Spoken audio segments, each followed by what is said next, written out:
Hello everyone, welcome to my channel. ఇవాల్టి వీడియోలో నేను ఆరోగ్యానికి ఎంతో మేలు చేసే కొబ్బరి పాలతో ఒక స్పెషల్ కర్రీ తయారు చేసుకుందాం. దీనికోసం నేను ఇక్కడ ఒక కొబ్బరికాయ మరియు 2 బంగాళదుంపలు తీసుకుంటున్నాను.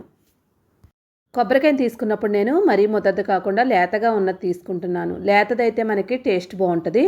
దీంతోపాటు 2 బంగాళదుంపలు తీసుకున్నాను. ముందుగా కొబ్బరికాయని తీసుకొని ముక్కలుగా కట్ చేసుకోవాలి. చూడండి, లేతవి తీసుకున్నాను కాబట్టి మనకి కొబ్బరి పాలు తీసుకున్నప్పుడు ఎక్కువ కష్టపడే పని లేకుండా ఎక్కువ పిప్పు కూడా రాదు. ఇంకా వీటిని 2-3 సార్లు బాగా శుభ్రంగా క్లీన్ చేసేసుకోండి. ఈ ముక్కల్ని ఇలా ముక్కల్ని బాగా క్లీన్ చేసుకున్న తర్వాత వీటిని మిక్సీ గిన్నెలో వేసుకోవాలి. చాలామందికి కొబ్బరి పాలు తీయడం రాదు కదా, అలాంటి వాళ్ళ కోసం 2 పద్ధతుల్లో ఎలా తయారు చేసుకోవాలో కొబ్బరి పాలని చూపించబోతున్నాను. చాలా సింపుల్గా మనం కొబ్బరి పాలు తయారు చేసుకోవచ్చు. ముందు మిక్సీ గిన్నెలో మనం కొబ్బరి ముక్కలన్నీ వేసేసుకోవాలి. కొబ్బరి ముక్కలు వేసుకొని వెంటనే నీళ్లు వేసుకోకుండా ముందు ఒకసారి మిక్సీ తిప్పుకున్నట్లయితే కొబ్బరి కూరలాగా రెడీ అయిపోద్ది. కొబ్బరి కూరలా తయారు చేసుకున్న తర్వాత ఇప్పుడు నీళ్లు వేసుకొని మనం మిక్సీ చేసుకోవాలి. మరీ ఎక్కువ నీళ్లు వేసుకోకుండా ఒక చిన్న గ్లాసు నీళ్లు వేసుకొని మిక్సీ చేసుకోవాలి. ముందే మనం కొబ్బరి ముక్కల్లో నీళ్లు వేసేసుకొని మిక్సీ చేసుకున్నట్లయితే ముక్కలు నలవు. అందువల్ల ముందు కొబ్బరి కూర చేసుకొని తర్వాత మనం నీళ్లు వేసుకొని మిక్సీ చేసుకున్నట్లయితే మనకి ఇలాగా కొబ్బరి పాలు వస్తాయి. ఇప్పుడు ఏదైనా ఒక స్టైనర్ తీసుకొని దానిలో మనం కొబ్బరి పాలని వడకెట్టేసుకోవాలి. చాలామంది దగ్గర ఇలాగ స్టైనర్ లేదు అనుకునే వాళ్ళకి ఎలా చేయాలనేది కూడా ఈ వీడియోలో చూపిస్తాను. ఇప్పుడు ఒకసారి మనం కొబ్బరి పిప్పంతా మిగిలిపోయింది కదా, ఇప్పుడు మళ్ళీ నీళ్లు వేసుకొని మళ్ళీ మిక్సీ చేసుకోవాలి.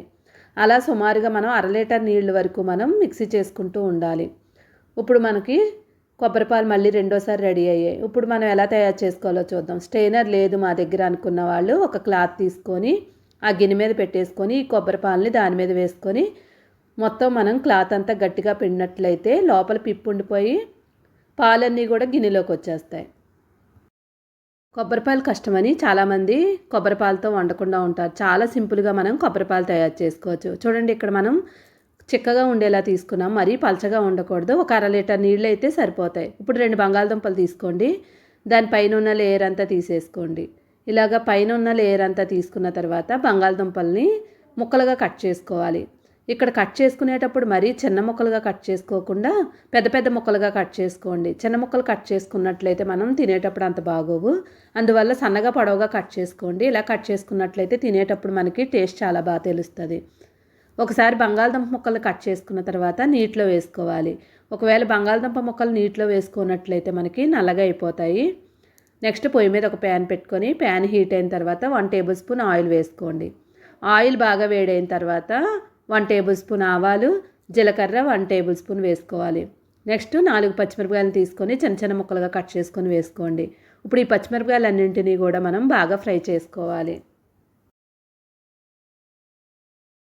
2-3 నిమిషాల పాటు బాగా ఫ్రై చేసుకోవాలి. చూడండి, మనకి మొత్తం అన్నీ బాగా ఫ్రై అయిపోయాయి కదా. ఇప్పుడు మనం ఆల్రెడీ కట్ చేసి ఉంచుకున్నాం కదా బంగాళదుంప ముక్కలు, వాటిని వీటిలో వేసేయాలి. బంగాళదుంప ముక్కలు వేసేటప్పుడు మనం అసలు నీళ్లు ఉండకుండా గట్టిగా పిండేసి వేసేసుకోండి. బంగాళదుంప ముక్కలన్నీ వేసిన తర్వాత ఒకసారి బాగా కలిపేసుకోండి. మొత్తం అన్నీ కలుపుకున్న తర్వాత దీనిలో మనం 1/2 టేబుల్ స్పూన్ వరకు పసుపు వేసుకోవాలి. పసుపు వేసిన తర్వాత కొంచెం సాల్ట్ వేసుకోండి. బంగాళదుంపలు అడుగు పట్టేయకుండా కొంచెం నీరు బయటకు వచ్చి పాన్కి అసలు అంటుకోకుండా వేగిపోద్ది. సాల్ట్ వేసిన తర్వాత ఒకసారి బాగా మిక్స్ చేసేసుకోండి.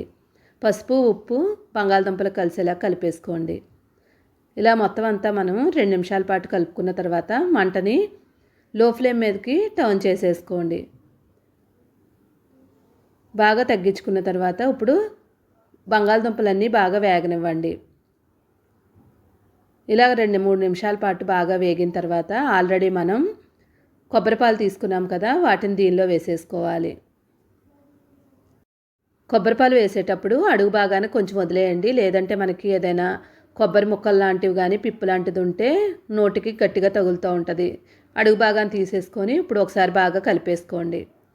ఇలా ఒకసారి బాగా కలుపుకున్న తర్వాత మూత పెట్టి బంగాళదుంపలు ఉడికే వరకు ఉడికించేసుకోవాలి.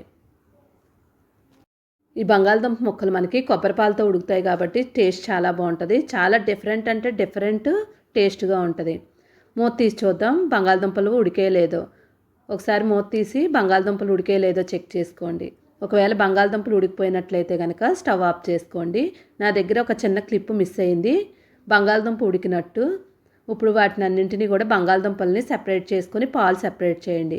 పొయ్యి మీద వేరొక ప్యాన్ పెట్టుకొని ప్యాన్ హీట్ అయిన తర్వాత ఆయిల్ 3 టేబుల్ స్పూన్లు వేసుకోండి. ఆయిల్ బాగా హీట్ అయిన తర్వాత 2 ఉల్లిపాయలను తీసుకొని చిన్న చిన్న ముక్కలుగా కట్ చేసుకొని వేసుకోండి. ఈ ఉల్లిపాయ ముక్కల్ని మనం బ్రౌన్ కలర్ వచ్చే వరకు వేయించుకోవాలి. ముందు ఒకసారి బాగా కలిపేసుకొని దీనిలో మనం 1 టేబుల్ స్పూన్ వరకు అల్లం వెల్లుల్లి పేస్ట్ వేసుకోవాలి. అల్లం వెల్లుల్లి పేస్ట్ వేసిన తర్వాత ఈ ఉల్లిపాయల్ని అల్లం వెల్లుల్లి పేస్ట్ని బ్రౌన్ కలర్ వచ్చే వరకు వేయించేసుకోండి. అల్లం వెల్లుల్లి పేస్ట్ వేయగానే మనకి అడుగుపడుతూ ఉంటుంది, చూసుకుంటూ వేయించుకోండి. మొత్తం అంతా కూడా బాగా వేగిపోవాలి. చూడండి, ఈ కలర్ వచ్చే వరకు వేయించేసుకోండి. ఈ కలర్ వచ్చిన తర్వాత ఇప్పుడు దీనిలో మనం 1 టేబుల్ స్పూన్ కారం వేసుకోవాలి.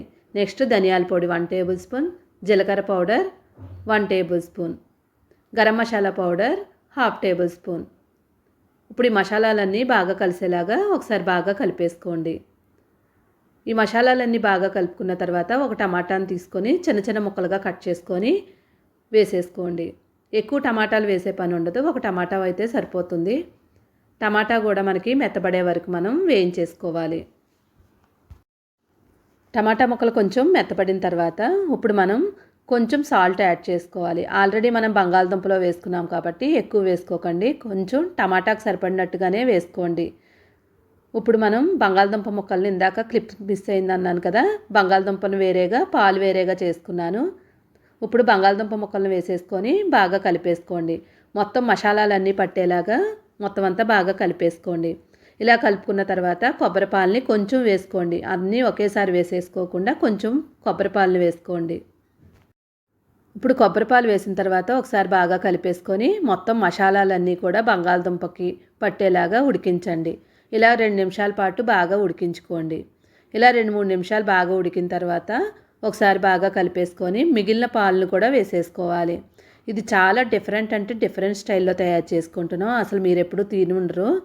చాలా అంటే చాలా టేస్ట్గా ఉంటుంది. మొత్తం అంతా కూడా ఒకసారి బాగా కలిపేసుకొని కొబ్బరిపాలు మొత్తాన్ని వేసేసుకోండి.